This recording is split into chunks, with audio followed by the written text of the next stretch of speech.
Hello दोस्तों, कैसे हैं आप लोग? ठीक हैं?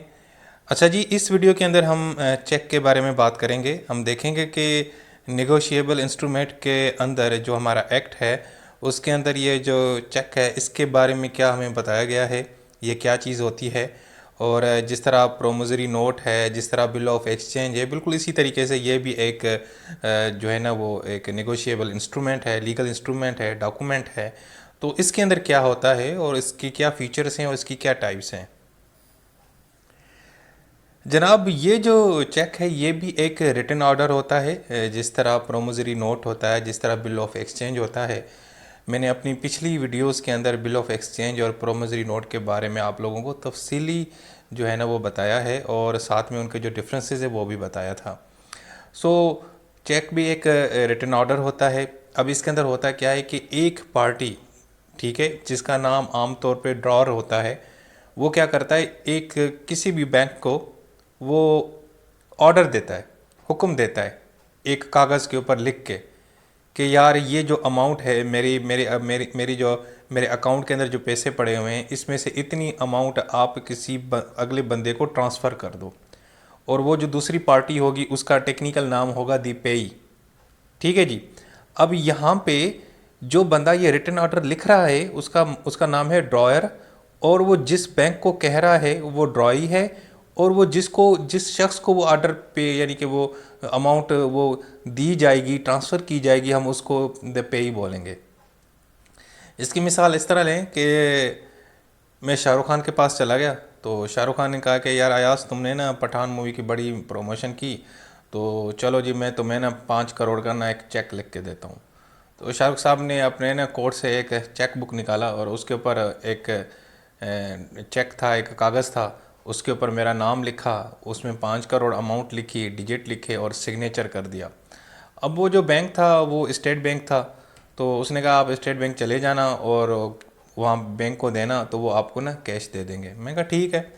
अब मैं बैंक चला गया, स्टेट बैंक चला गया, तो मैंने उनको ये जनाब चेक दिखाया। तो उसके अंदर अब शाहरुख खान ने उस बैंक वालों को कहा हुआ था कि यार इस अयाज को ना मेरे अकाउंट में से 5 करोड़ निकाल कर दो।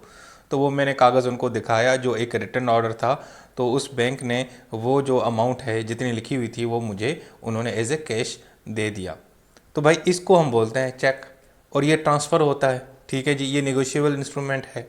इसके अंदर रिटन ऑर्डर होता है जिसके अंदर एक पार्टी दूसरी पार्टी को पैसे देती है, लेकिन बीच में जो काम करता है वो कौन सी चीज़ है, कौन पैसे देता है? बैंक देता है। क्योंकि आपके पैसे बैंक में पड़े होते हैं तो वो बैंक जो है ना एक बंदे का हुक्म मानती है और उसके हुक्म के तहत वो बैंक में से पैसे निकाल के दूसरे बंदे को देती है जिसके नाम के ऊपर ये जो चेक है वो बना होता है।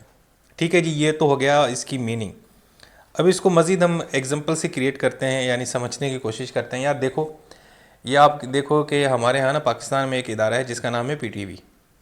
पीटीवी यानी यहाँ का ना ये स्टेट गवर्नमेंट का जो है ना एक टीवी चैनल है, न्यूज़ चैनल है, प्रोग्राम्स भी चलते हैं। इसने क्या किया, उसने एक चेक साइन किया।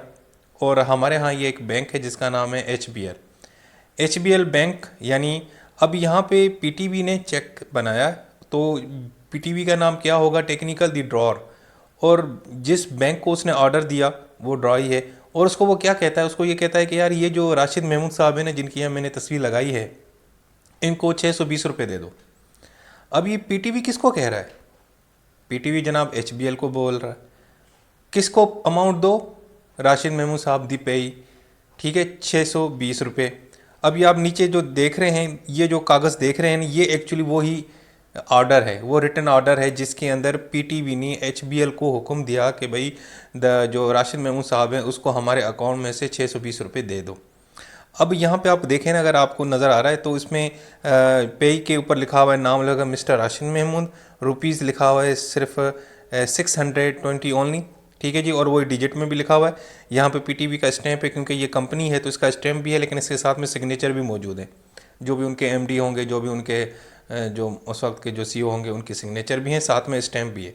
तो अब ये पीटीवी ने, पीटीवी का अकाउंट था, पीटीवी के पैसे थे, लेकिन वो चाहते थे कि राशिद महमूद साहब, ये इतने पुराने सीनियर एक्टर हैं यहाँ पे पाकिस्तान के, उनको 620 रुपये दिए जाएं। तो उन्होंने एचबीएल को कहा कि एचबीएल के अंदर उनका अकाउंट मौजूद था, तो एचबीएल ने कहा कि ठीक है जी, हम जो है ना राशिद महमूद साहब को दे देते हैं, क्योंकि उन्होंने उसका नाम लिखा हुआ है ऊपर।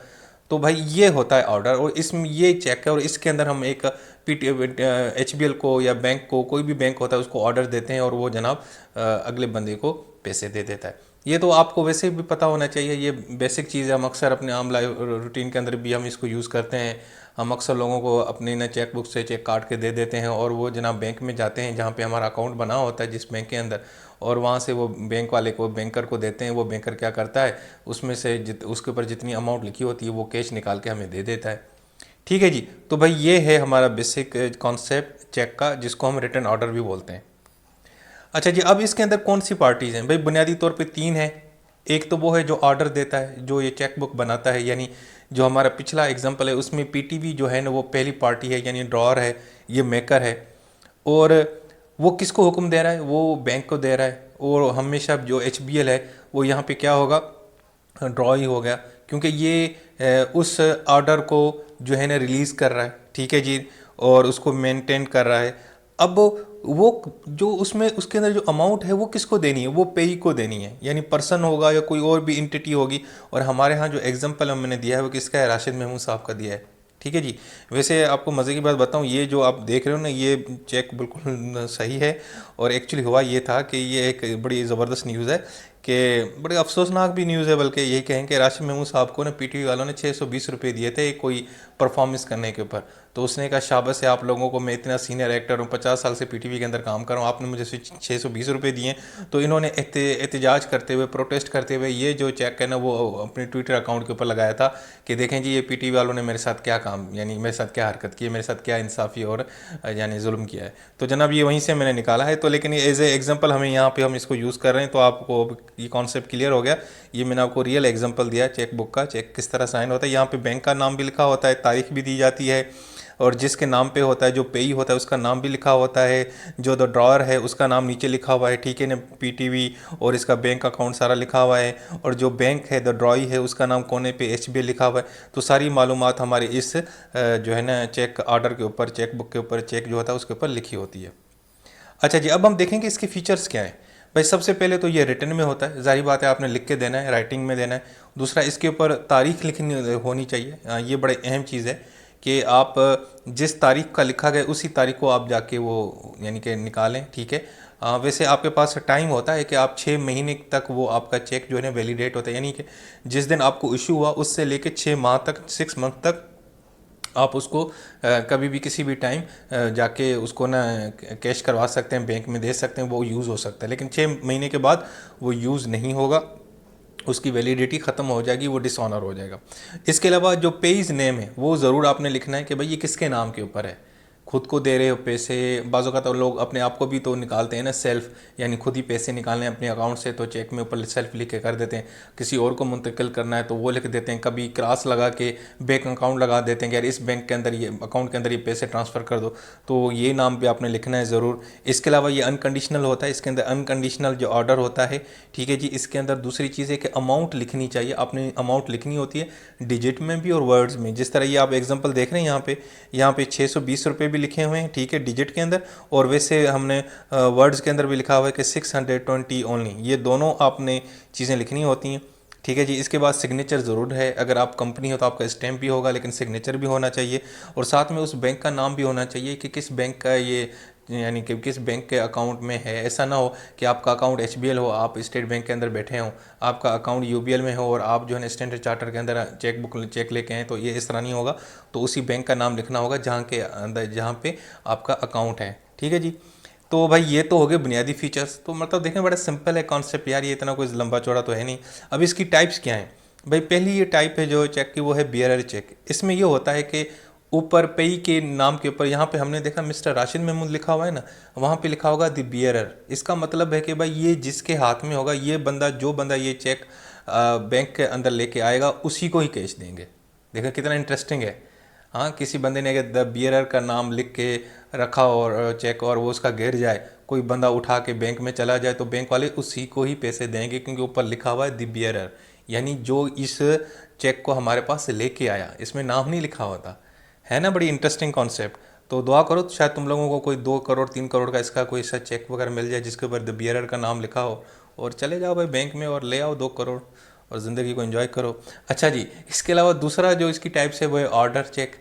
इसमें क्या होता है, इसमें नाम लिखना होता है जिसको आपने पैसे देने। जैसे हमने एग्जांपल देखा, मिस्टर राशिद महमूद साहब का नाम लिखा हुआ है उसके ऊपर, तो यहाँ पे लिखा होता है और उसी को ही दिए जाते हैं जिसका नाम है। अगर राशिद महमूद साहब का नाम लिखा है लेकिन लेके कोई और जाता है बैंक में, मैं लेके जाता हूँ, तो मुझे नहीं देंगे, उसी को देंगे जिसका नाम होगा भाई, कि भाई वो बंदा कहाँ है जिसका नाम लिखा है, वो है होगा तो हम उसको देंगे। तो मतलब ये चार बाज़ औक़ात फिर ये होता है कि आपको आप रिटर्न में देते हैं, आप आधा बैंक नहीं जा सकते, आप बुजुर्ग हैं, आप बीमार हैं, कुछ भी हैं, तो आप किसी बंदे को, किसी मुलाजिम को भेजते हैं, लेकिन उसको लिख के भेजते हैं कि भाईजान मेरे ब्याह पे ये बंदा आएगा, आपने इसको चेक वगैरह दे देना है, ठीक है जी, उसकी जो कैश अमाउंट दे देनी है।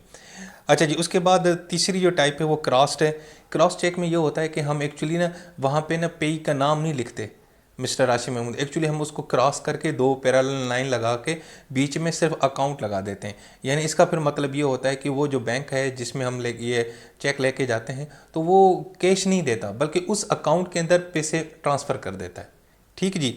इसके अलावा सेल्फ चेक, यानी अगर आप खुद को, आपको पैसे चाहिए, अगर मुझे पैसे चाहिए तो मैं क्या करूँगा कि अपनी चेक बुक्स में से चेक को क्रॉस करूँगा और ऊपर सिर्फ इतना लिखूँगा टू सेल्फ, यानी मुझे खुद चाहिए, तो वो मैं बैंकर को दूंगा, कैशियर जो बैठा होगा वो उसमें से उतनी अमाउंट निकाल के मुझे देगा, क्योंकि भाई मुझे खर्चा करना था, मुझे इस्तेमाल करना था। यार एटीएम तो वैसे अभी आया है, एटीएम से पहले लोग इस तरह ही करते थे, उनके अकाउंट में पैसे होते थे ना, तो उनको अगर निकलवाने होते थे, यूज़ करने, तो हम यही करते थे, हम बैंक में जाते थे और अपना चेक के ऊपर सेल्फ लिख के दे देते थे और वो हमें उतनी अमाउंट दे देते थे, ठीक है जी, हमारे अकाउंट में से निकाल के। इसके अलावा जनाब पोस्ट डेटेड चेक है, ये वैसा ऐसा चेक होता है जो फ्यूचर में आपने इस्तेमाल करना है। मतलब एक कंपनी है, उसने आपको 2 करोड़ देना है, लेकिन उसने फ्यूचर डेट लगा दी है कि चलो जी अगले साल 1 मार्च को आपको ये 2 करोड़ आप जब जाएंगे तो आपको दे देगा। तो ये एडवांस में भी इसीलिए लोगों को ये ना निकाल के दे देते हैं फ्यूचर वाला, ताकि यार उनको इंटरेस्ट हो कि अच्छा जी, मतलब वो ना तसल्ली हो जाए कि अच्छा यार इस बंदे ने ना चेक तो काट के दिया है लेकिन फ्यूचर डेट वाला है, सो उसी दिन तारीख जाऊंगा तो उसी तारीख में ही, उसके बाद ही मैं मतलब उसको ना कैश करवा सकूँगा, उससे पहले नहीं होगा। तो बाज़ औक़ात ये होता है, तो ये भी काम होता है। और दूसरा ये है कि अगर टाइम पीरियड आपका वो निकल जाए ना, जो 6 मंथ का होता है, तो उसके बाद फिर आपको पैसे नहीं मिलते, क्योंकि उसकी वैलिडिटी ख़त्म हो जाती है। भाई एक्सपायरी है ना डेट एक किस्म की, ऐसा थोड़ी है कि चेक निकाल के 10-10 साल का, 2-2-3 साल का लेके बैठे, ऐसे नहीं होता भाई। टाइम फ्रेम होता है 6 माह का, जिस दिन साइन होता है, जिस दिन की आपने तारीख डाली, उससे लेके 6 माह तक आप उसको कैश करवा सकते हैं। इसके अलावा स्टेल चेक होता है, ये वही है मैंने बताया, जो 6 माह के बाद अगर आप जाएंगे तो वो आपको नहीं देंगे। मतलब आज 1 मार्च है, उसके बाद 6 माह के बाद आप अदालत बैंक जाते हैं और उसको कहते हैं कि जी ये मेरा ना इसमें से ये चेक है, मुझे कैश दे दें, तो वो आपको बैंकर नहीं देगा। वो कहेगा भाईजान ये 6 मंथ तो इससे ज़्यादा पीरियड हो गया है, अब आप क्यों, ये तो एक्सपायर हो चुका है, तो अब हम आप उसे ये, यानी कि ये इसकी कोई वैलिडिटी नहीं है, ये फारिग है, इसको फाड़ के रख दो, ठीक है जी, तो फाड़ दो, इसकी मैंने कोई वैल्यू नहीं है। तो वो ऐसे समझेगा वो उस चेक की कोई वैल्यू नहीं है, उसको हम स्टेल चेक बोलते हैं। सो दोस्तों ये थी हमारी वीडियो, ठीक है जी ना। तो मैंने आपको बड़े आसानी से, बड़े आसान करके ये बताया कि चेक क्या होता है, इसके फीचर्स क्या हैं, इसके अंदर कौन सी पार्टीज़ हैं। ये एग्जांपल आपने याद रखना है, तो ये सारा आपको कॉन्सेप्ट हमेशा क्लियर रहेगा और इसके फीचर्स आपने याद रखने। और इतना मुश्किल नहीं है, बहुत ही आसान है। ये प्रोमिसरी नोट और बिल ऑफ एक्सचेंज से बहुत ही आसान है, और वैसे बड़ा ये कॉमन चीज़ है, सब लोग, हम प्रैक्टिस में हमें पता होता है, हमने जारी बात है बैंकों के धक्के खाए होते हैं, सब बंदों को पता होता है, तो इतना ये मुश्किल कॉन्सेप्ट नहीं है। सो बहरहाल, सो फिर भी भाई मेरा काम था, मैं आप लोगों को समझाऊं, बताऊं कि ये भी टॉपिक है, ये भी नेगोशिएबल इंस्ट्रूमेंट का एक टॉपिक है, और कई बार एग्जाम के अंदर इसके बारे में पूछा जाता है, और बहुत ही आसान है, तो इसको तो भाई ज़रूर तैयार करना, मिस नहीं करना, ठीक है जी। अपना बहुत सारा ख्याल रखें, नेक्स्ट वीडियो में फिर मिलेंगे किसी और टॉपिक के साथ। अल्लाह हाफिज़।